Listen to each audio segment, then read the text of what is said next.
कक्षा 1 से लेकर कक्षा 12 तक एक लड़की जब पढ़ाई कर रही थी तो हर कक्षा में लगातार टॉप आ रही थी।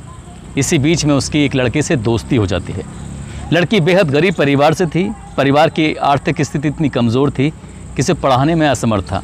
जिस लड़के से दोस्ती होती है वो लड़का कहता है कि तुम पढ़ाई को जारी रखना और जहाँ तक भी संभव हो सकेगा मैं तुम्हारी मदद करूँगा। लड़का अच्छे घर से था, उसके पास पैसे थे, लेकिन लड़की के पास उतने पैसे नहीं थे और लड़का उसकी हर संभव मदद कर रहा था। लड़की धीरे धीरे आगे बढ़ रही थी। साल 2012 में वो लड़की यूपीएससी का एग्ज़ाम क्लियर करने के बाद आईपीएस ऑफिसर बन जाती है और जैसे ही आईपीएस ऑफिसर बन जाती है पूरे इलाके में शोर हो जाता है। उसके बाद वो ट्रेनिंग पे जाती है, पहली पोस्टिंग मिलती है और पहली पोस्टिंग के बाद जब लौट कर वापस आती है तब अपने परिवार को वो हकीकत बताती है कि एक लड़का है जो मेरी बहुत मदद कर रहा था। उसके बाद उस लड़की ने उस लड़के से शादी का इजहार किया। दोनों शादी करते हैं और आज दोनों हमेशा हमेशा के लिए खुशहाल ज़िंदगी जी रहे हैं और उनके लोग एग्ज़ाम्पल देते हैं कि बुरे वक्त में लड़के ने उस लड़की की मदद की और वो लड़की आज भी उस लड़के के साथ हाथ से हाथ मिलाकर, कांधे से कांधा मिलाकर चल रही है। मगर आज की कहानी जो मैं आपको सुनाने जा रहा हूँ, इस कहानी में ऐसा नहीं होता है। लड़का मदद ज़रूर करता था, लेकिन जब वक्त आया एक अच्छा जीवन जीने का, लड़की साथ छोड़कर जाने को बिल्कुल पूरी तरह से तैयार है। ये कहानी आज घर घर में शेयर की जा रही है। इस कहानी को आज हर कोई जानना चाहता कि आखिरकार मामला है क्या। आदाब, नमस्कार, सत श्री अकाल। मैं उस्मान सैफ़ी। आज की जो सच्ची घटना मैं आपको सुनाने जा रहा हूँ, ये सच्ची घटना है उत्तर प्रदेश के इलाहाबाद की, जिसे है आजकल हम प्रयागराज के नाम से भी जानते हैं। दरअसल प्रयागराज का एक थाना है धूमनगंज और इसी का इलाका है धलवा। यहाँ का रहने वाला आलोक कुमार मौर्य, जो कि एक रिपोर्टर से बातचीत करता है और बातचीत करते करते उसकी वीडियो सोशल मीडिया पर बहुत तेज़ी के साथ वायरल होने लगती है। और साथ ही वायरल हो रहा था एक चैट जो कि उसकी पत्नी के द्वारा किया हुआ था। दरअसल वो बताता है कि 22 फरवरी 2022 की ये बात है। उसकी पत्नी की वो एसडीएम होती है और एलनगंज में सरकारी आवास पर वो रह रही थी। वो अपनी पत्नी को सरप्राइज़ देना चाहता था, ऐसा सरप्राइज़ कि उसकी पत्नी को बिल्कुल पता ना चले और चुपचाप वो घर आ जाए। आकर वो देखना चाहता था कि उसकी पत्नी कितना खुश होगी। दरवाज़ा खुलता है, जो ऑफिसर के सुरक्षा में लगे हुए पुलिस वाले थे उनसे कहता है कि किसी को भी कानो कान खबर ना चल जाए, और वो लोग बिल्कुल भी बोले नहीं। दरवाज़ा खुलता है, अंदर जाता है और जैसे ही बेडरूम के अंदर जाता है, पति जो उसकी पत्नी होती है, एसडीएम जो होती है, एक पुलिस ऑफिसर के साथ आपत्तिजनक स्थिति में पाई जाती है। वो दोनों एक दूसरे के साथ शारीरिक संबंध बना रहे थे और पति ने जैसे ही अपनी पत्नी को देखा तो उसके पैरों तले ज़मीन खिसक जाती है। वो सोचने पर मजबूर हो जाता है कि आखिरकार उसकी पत्नी उसके साथ ऐसा कैसे कर सकता है। जब ये वाली बात उसने अपनी पत्नी से कुछ कह नहीं पाता, आके चुपचाप सोफे बैठ जाता है। सोचने पर मजबूर हो जाता है। इसकी सोचने समझने की जो शक्ति थी पूरी तरह से छीन हो चुकी थी। आगे क्या करे क्या ना करे वो सोचने पर वाकई विवश था, मजबूर था। उसके बाद वो चल पड़ता है अलग अलग दफ्तरों में। कभी वो एसएचओ के पास जाता है तो कभी चौकी इंचार्ज से मिलता है, कभी डीएम से मिलता है तो कभी कमिश्नर से मिलता है, कभी वो डीजीपी से मिलता है तो कभी उत्तर प्रदेश के मुख्यमंत्री योगी आदित्यनाथ के दरबार में जाने के बाद गुहार लगाता है, तो कभी डीजी होमगार्ड के ऑफिस में जाता है, कहता है कि मुझे न्याय दे दो। भविष्य में उसे न्याय मिलेगा या नहीं मिलेगा, लेकिन उसकी कहानी जो सुन रहे हैं वो सुनने के बाद हर कोई परेशान हो जाता है कि आखिरकार कोई ऐसा कैसे कर सकता है। दरअसल कहानी शुरू होती है साल 2009 से। ये लड़का, इसकी सामान्य पढ़ाई हुई थी और पढ़ाई होने के बाद इसका पंचायती राज विभाग में सफाई कर्मचारी के तौर पर इसकी नौकरी लग जाती है साल 2009 में। ये रहने वाला है उत्तर प्रदेश के प्रयागराज के धूमनगंज का झलवा इलाके का। और जब इसकी नौकरी लग जाती है तो इसके परिवार के लोग इसकी शादी की तैयारी कर रहे थे, लड़की तलाश कर रहे थे और तलाश करते करते उनकी तलाश पूरी हो जाती है। चिरई गांव लगता है बनारस में, जो कि यूपी में ही है। वहाँ की रहने वाली ज्योति मौर्य, 2010 में इन दोनों की शादी हो जाती है। 19 नवंबर 2010 को धूमधाम से सब कुछ इनकी ज़िंदगी में ठीक चल रहा था। और जो इसकी पत्नी होती है ज्योति आलोक की, वो अपने पति से कहती है कि मैं पढ़ना चाहती हूँ, मैं आगे बढ़ना चाहती हूँ। जैसे ही उसका पति ये बात सुनता है तो उसे लगता है कि वो उसका खुद का सपना अगर पूरा नहीं हो सका तो क्या हुआ, उसकी पत्नी का सपना ज़रूर पूरा होना चाहिए।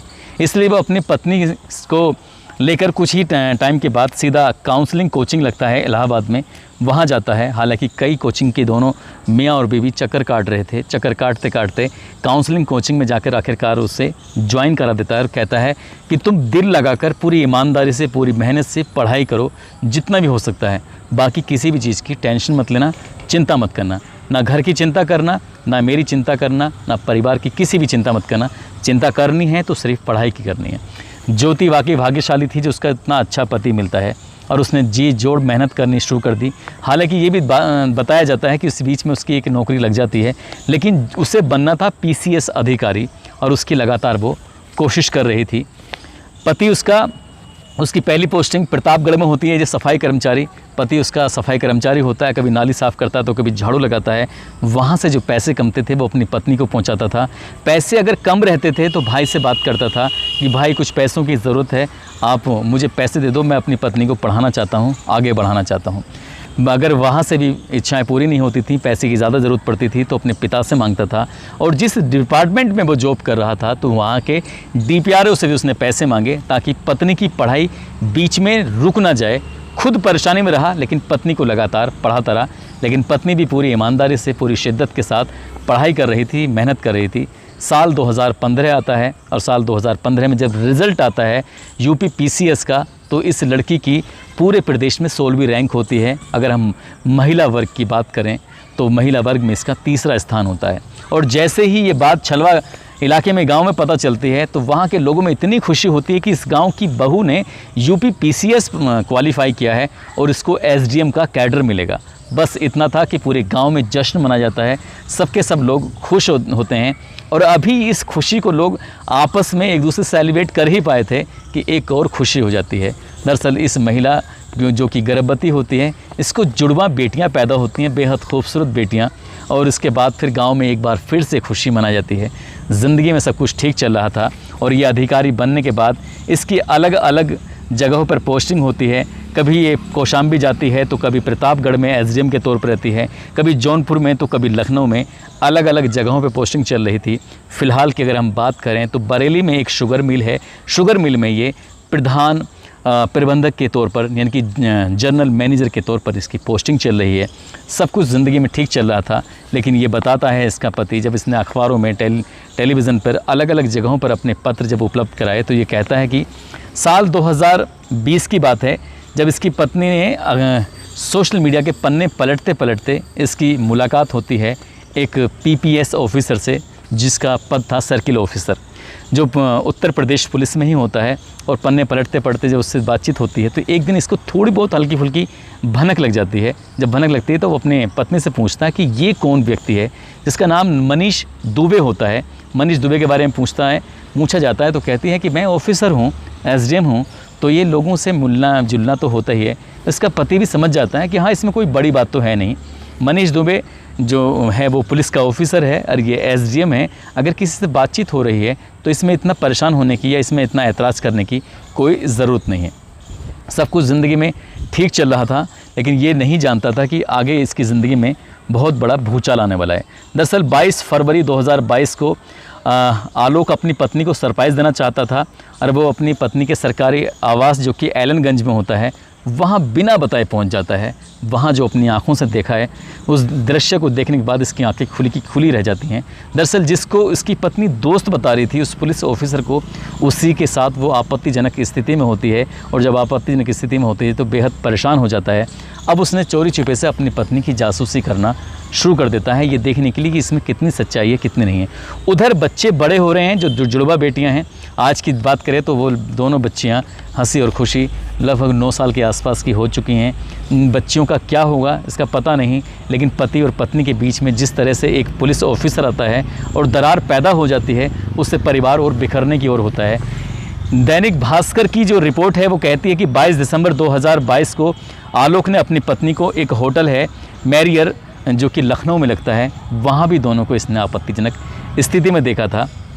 इसके अलावा एक दिन इसकी पत्नी का जो लॉगिन था, फेसबुक लॉगिन, वो खुला रह जाता है। उसमें पता चलता है कि इसकी जो दोस्ती है बहुत ज़्यादा है, और एक दिन देखता है कि उसका जो व्हाट्सअप है उसमें व्हाट्सअप लगभग 100 पेजों का उसने फ़ोटो स्टेट निकलवाई या 100 पेज उसके तैयार किए हैं। उसमें जो चैटिंग देखता है तो उस चैटिंग को देख के भी इसकी हालत ख़राब हो जाती है, बद से बदतर हो जाती है, क्योंकि उसने उसमें देखा जिस तरह की एक एसडीएम इस पीपीएस अधिकारी यानी कि सीओ से लगातार बातचीत कर रही थी। उस बातचीत की जो उसमें आपस में एक दूसरे से चैटिंग थी, उसमें बहुत ही भद्दी और अश्लील बातों का उसमें प्रयोग किया गया था। इसके पति ने वो सारी अश्लील जो पोस्ट थी वो लेने के बाद अलग अलग मीडिया हाउस में दी है। उसके बाद वो लगातार वायरल होने लगती है, और मीडिया कर्मियों ने जब इसका इंटरव्यू लिया वो भी साथ में वायरल होने लगता है। और जब ये पता चलता है कि ये महिला जिसको इसके पति ने पढ़ाया लिखाया और काबिल बनाया, उसके बाद वो अपने पति को ही छोड़कर किसी और के प्यार में पड़ जाती है, तो बड़ी हैरानी होती है। और इससे भी ज़्यादा हैरानी इस बात की होती है कि जिस मनीष दुबे के चक्कर में इसकी वाइफ यानी कि एसडीएम खुद पड़ी हुई है, उस मनीष दुबे की पत्नी ने इस आलोक मौर्य से जब बातचीत करने की कोशिश की, और यही बातचीत उसने मीडिया कर्मी ने जब सोशल मीडिया पर अपलोड की थी, जब मीडिया में अपलोड हुई, तो वो ये कह रहा था कि जो मनीष दुबे है उसकी पत्नी ने हमसे बात की थी कि भैया हमारा घर पूरी तरह से बिखर जाएगा, इसलिए आप हमारी मदद कीजिए। आलोक मौर्य जब उस ऑफिसर की बीवी से बातचीत करता है तो कहता है दीदी आप परेशान बिल्कुल भी मत होइए। इससे ये पता चलता है कि ये जो व्यक्ति है आलोक कुमार मौर्य, वो महिलाओं के प्रति कितना उदारवादी है, कितनी रेस्पेक्ट करता है। और जो व्यक्ति उसकी पत्नी के साथ आपत्तिजनक स्थिति में देखा गया, वो उसकी पत्नी को भी बहन या दीदी कह के भरी मीडिया में वो संबोधित कर रहा है। लेकिन इस कहानी से एक फिल्म आई थी सूर्यवंशम, जिसमें हीरा का एक कैरेक्टर होता है जो अपनी पत्नी को पढ़ा लिखा कर ऑफिसर बनाता है, उस आईएएस ऑफिसर बनाता है, उसकी मदद करता है। ऐसे जब बातें सामने आती हैं तो लोगों को वाकई हैरानी होती है। लेकिन इसका एक और पार्ट होता है, वो दूसरा पार्ट ये होता है कि जब मीडिया कर्मी इस महिला एसडीएम के पास जाते हैं, वहाँ जाकर बातचीत करते हैं, कहते हैं कि जिस व्यक्ति ने तुम्हें पढ़ाया लिखाया है तुम उसे कैसे धोखा दे सकती हो। तो उसने कुछ एक और नई कहानी बताकर पब्लिक के जो भी लोग थे उनको शांत करने की काफ़ी कोशिश की है। वो कहती है कि 7 मई 2023 को उसने अपने पति के खिलाफ धूमनगंज थाने में एफआईआर दर्ज कराई है। जो उसका पति है उससे लगातार दहेज की मांग कर रहा है। कहता है कि मुझे 50 लाख रुपए नकद दो और एक घर भी बना कर दो। और इन्होंने मेरे साथ धोखा किया है। साल 2010 में जब शादी हुई थी, ये बताया गया था कि उसका जो होने वाला पति है वो ग्राम पंचायत अधिकारी है, ये बताकर शादी की थी। जब उसने कुछ टाइम के बाद देखा, ये परखा कि उसके जो पति है वो ग्राम पंचायत अधिकारी नहीं बल्कि सफाई कर्मचारी है, तो उसे ये बात सुनकर बहुत ज़्यादा गुस्सा आता है। उसने इस बात को लेकर अपने परिवार से ऐतराज़ भी किया था, अपने मायके वालों से भी बोला था, अपने ससुराल वालों से भी बोला था।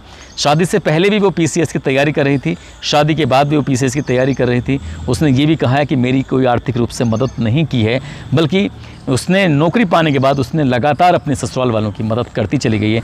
उस पर जो आरोप लगाए गए हैं वो पूरी तरह से निराधार हैं।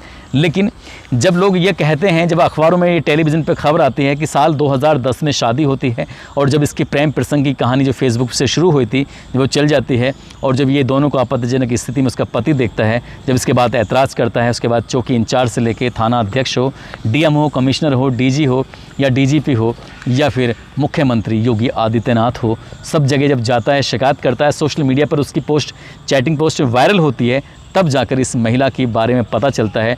लोग कहने लगते हैं कि यदि इसको ऐतराज़ था इसके साथ तो उसका साथ छोड़ देती, जब इसकी नौकरी लगी थी तब साथ छोड़ देती। इसलिए इस महिला ने अपने पति को झूठा साबित करने के लिए, क्योंकि वो पढ़ी लिखी है और वो अपने कानून के बारे में भी अच्छी तरह जानती है कि कैसे बचा जा सकता है या किसी को कैसे फंसाया जा सकता है। इसमें जो भी होगा भविष्य में कि कौन बचेगा कौन फंसेगा, ये तो भविष्य के घर में छिपा है। लेकिन डीजी होमगार्ड के पास जब जाकर शिकायत करता है, वीके मौर्य इस मामले की जांच पड़ताल इलाहाबाद के डीआईजी को सौंपते हैं और कहते हैं कि जो भी जांच में रिपोर्ट सही पाई जाएगी उसके बाद ही इसमें सही चीज़ निकल के आ सकती है। कौन झूठा है कौन सच्चा है ये तो वक्त के बाद ही पता चलेगा। लेकिन अगर पति सच बोल रहा है तो वाकई इस महिला ने अच्छा नहीं किया। यदि ये महिला सच बोल रही है तो उसका पति उसके साथ अच्छा नहीं कर रहा है, क्योंकि इन दोनों की लड़ाई में 2 बच्चों की ज़िंदगी पूरी तरह से अंधकार की ओर जा रही है। उनका भविष्य कैसे संवरेगा, यही नहीं बल्कि जिस व्यक्ति से, जिस पुलिस ऑफिसर से इस एसडीएम का अफेयर चल रहा है, उसकी पत्नी का क्या होगा, ये भी कई तरह के सवाल खड़े हुए हैं। इसमें प्रशासन को, इसमें शासन को उचित कदम उठाने की ज़रूरत है ताकि भविष्य में कोई कभी ऐसा कदम न उठा सके। दोस्तों, इस पूरे घटनाक्रम को सुनाने का उद्देश्य किसी को परेशान करना नहीं है, किसी का दिल दुखाना नहीं है, बल्कि आपको जागरूक करना है, आपको सचेत करना है। आप जब परेशानी में हो और जब आप किसी से मदद लें और आपके साथ जब अच्छा वक्त आए, तो अच्छे वक्त में, परेशानी के वक्त वाले मददगार को ज़रूर याद रखें, उसे बिल्कुल भी ना भूलें, क्योंकि अगर ऐसा करेंगे तो कोई किसी की मदद नहीं कर पाएगा। आज की कहानी भी यही संदेश देती है, जब आपके साथ बुरा वक्त हो, आपकी मदद करने वालों के साथ आप हमेशा हमेशा खड़े रहें। आज जाते जाते, आज हैदराबाद के हैं विजय सिंह और चेन्नई के रहने वाले हैं राजेश शर्मा। इन दोनों का जन्मदिन है, इन दोनों को जन्मदिन की बहुत सारी शुभकामनाएं, बहुत बहुत मुबारकबाद। साथ ही कुछ लोगों ने नाम लेने की अपील की थी, जिसमें निरहान खान हैं, आफ्ताब अंसारी, नीलेश यादव, कपिल भाटी, रूप सिंह, निषाद, मीरा गुप्ता, शिवम कुमार, फुरकान खान, अरशद खान, परवेज़ अहमद, हर्षित गुप्ता, माही त्यागी। आप सब लोग अपना ख्याल रखें, सुरक्षित रहें। जय हिंद, जय भारत।